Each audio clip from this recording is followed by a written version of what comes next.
Borderlands as a franchise has always been about farming for gear. Wonderlands is, of course, no different in that respect. Some farms have been pretty straightforward and quick, while others are super long and have incredibly low odds. Historically, these farms have been super rare, but not for items that are very useful, being used for more of a trophy than anything. But with a lot of the new systems in place, pretty much every single item in Wonderlands is crazy rare. Farming for pretty much anything in this game is going to be a tough time. But before I tell you what the rarest item, possibly in any Borderlands game is, let's get some context. Super rare items have always existed in the Borderlands franchise. The 94% Sham is probably the most commonly known of. The Sham's rarity to usefulness value is pretty darn low, as there are much better shields in Borderlands 2 that are much easier to obtain. However, the Sham is one of the simpler items to farm, since it drops from a pretty easy boss, the Bunker. To get the 94% Sham, you need to get a Hyperion Capacitor, which is a 1 in 4 chance, a Maliwan Body, which is a 1 in 5 chance, and a Maliwan Battery, which again is a 1 in 5 chance. Which means that if the Sham drops, it's only a 1 in 100 chance for it to be perfect 94% Sham. However, where this farm becomes rare is the fact that Bunker only drops a dedicated drop about 1 in 30 times, and it has 3 dedicated drops, which takes that 1 in 100 chance and makes the 94% Sham a 1 in 9,000 chance to drop upon killing Bunker.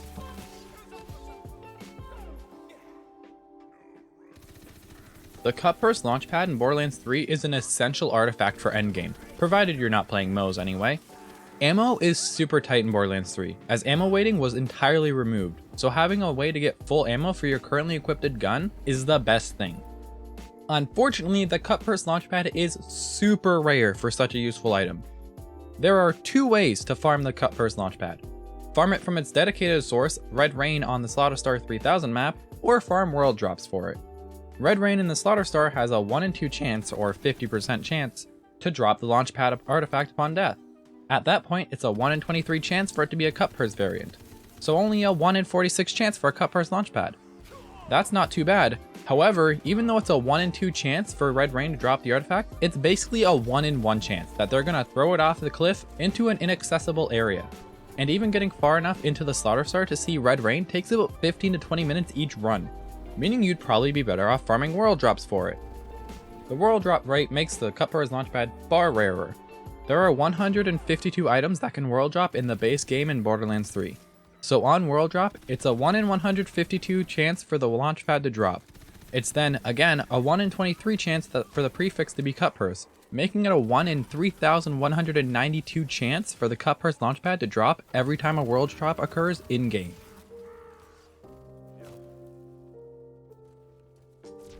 The Cobra is by far the closest thing to a trophy weapon as you can get in Borderlands 2. The Cobra is essentially useless, even with a perfect roll, but it's so rare that people want it.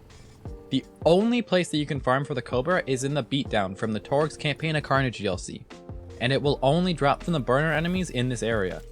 In order for it to drop, first enemy needs to drop a sniper rifle, then the sniper needs to be purple, and at that point it is then a 0.88% chance for it to drop a Cobra. That means that getting a Cobra drop at all is just too high. Honestly, there isn't a lot of consensus on this drop's rarity. Some sources say 0.0563%, which is 1 in 1,776, while other sources say somewhere in the 1 in hundreds of thousands. All I know is that people have farmed this thing for multiple days worth of time just for them to come back empty-handed, so the Cobra has to be insanely rare odds.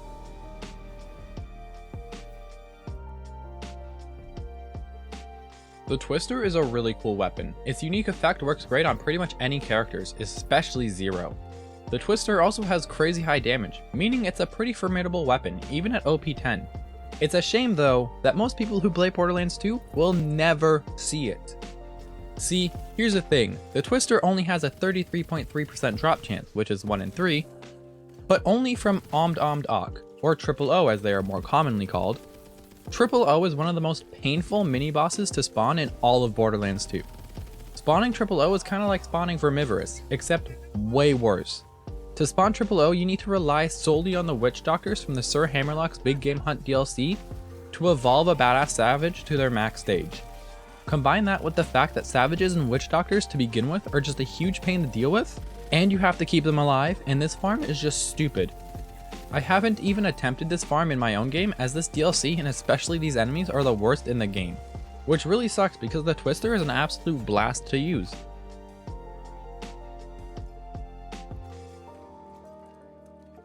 Okay, now that we have a bit of an idea of the game's other rarest drops, let's talk about the rarest item in Wonderlands. According to my calculations, this item has over a 1 in 20 billion chance to drop. And this item is this. That's right, the most rare item in the game is armor. By this, I mean, of course, getting a perfect armor drop is the rarest thing to ever happen in this game. There are so many insane variables in Wonderlands when it comes to getting armor, that getting any specific armor piece is insanely rare. Previously in Borderlands 2, if you got a Gen 2 class mod to drop, the odds of it being perfect were at most 1 in 36. However, in Wonderlands, it is much lower odds for getting exactly what you want from an armor piece. This is due to the pure randomness of armor in Wonderlands. In Borderlands 2, the only variables were class and power levels, as the class mods would always boost the same skills and stats. In Wonderlands though, literally every single aspect of armor is another variable. What skills it boosts, what passives it has, what class it's for, what second class it's for, as well as any additional variables. I had a bit of an issue calculating the odds for this drop, so I got some help from the Wonderlands subreddit for this. Getting the perfect primary class is a simple 1 in 6, though it will be 7 when the Blight Caller releases. Getting the perfect secondary class is again a simple 1 in 5.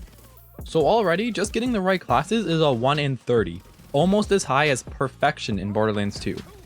This is where it gets a little complicated. The passive stats on an armor are broken up into 6 clusters, and you can only have 1 stat from each cluster. With 19 available passives, the odds for just the passive stat boosts, best case scenario, is 1 in 19 times 1 in 14 times 1 in 11, which is a 1 in 2,926 chance. Worst case scenario, the odds are 1 in 19 times 1 in 17 times 1 in 14, which is a 1 in 4,522 chance. This variation is mainly due to the fact that some clusters have more stats than others, but let's just take that best case scenario, 1 in 2,926.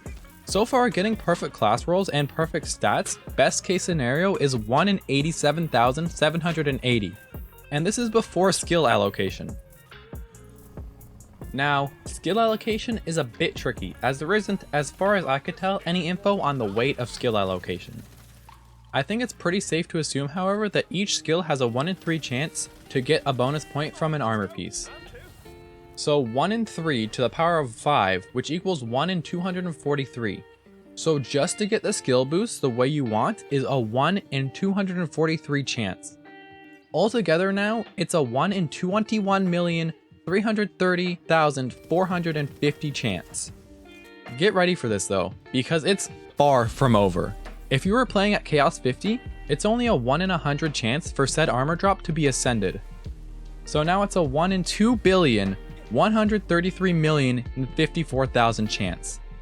That's the odds for a very basic legendary class mod, assuming it even drops, like the Cape of Tides, the Diamond Gauntlets, or the Head of the Snake, where there's no extra variables. However, if you're trying for a Warped Paradigm or a Tyrant's Truth, then you need to multiply those odds by 3 for each of the types of damage that can be rolled. So it's a 1 in 6.4 billion. If it's a Claw class mod, then multiply it by 5 for each elemental damage type, so about 1 in 10 million. So yeah, those odds are pretty rare, right? Well, you haven't seen anything yet.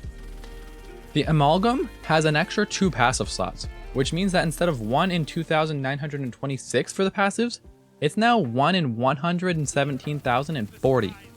So let's just plug those numbers into our calculations.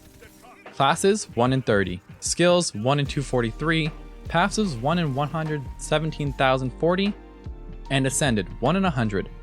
So that means that the perfect Ascended Amalgam has a 1 in 85,322,160,000 chance to drop. For those wondering what that is as a percentage, the Amalgam has a 0.00000000117% chance to drop. So there you have it, the most rare item in the game, a perfect Ascended Amalgam with a 1 in 85 billion chance to drop. The best part of this all is though, is that's just the odds assuming the Amalgam or whatever other legendary armor happens to drop to begin with. This number would be insanely stupid if we actually factored in the odds of getting an Amalgam to drop in the first place. But don't leave yet. I want to know what you thought of this style of video. Would you like to see more of these kinds of videos in the future? Let me know in the comments down below. Also, if you're a math pro or a better Borderlands pro than me, and I got something wrong, let me know in the comments as well. Anyway, thank you all so much for watching and have a fantastic day.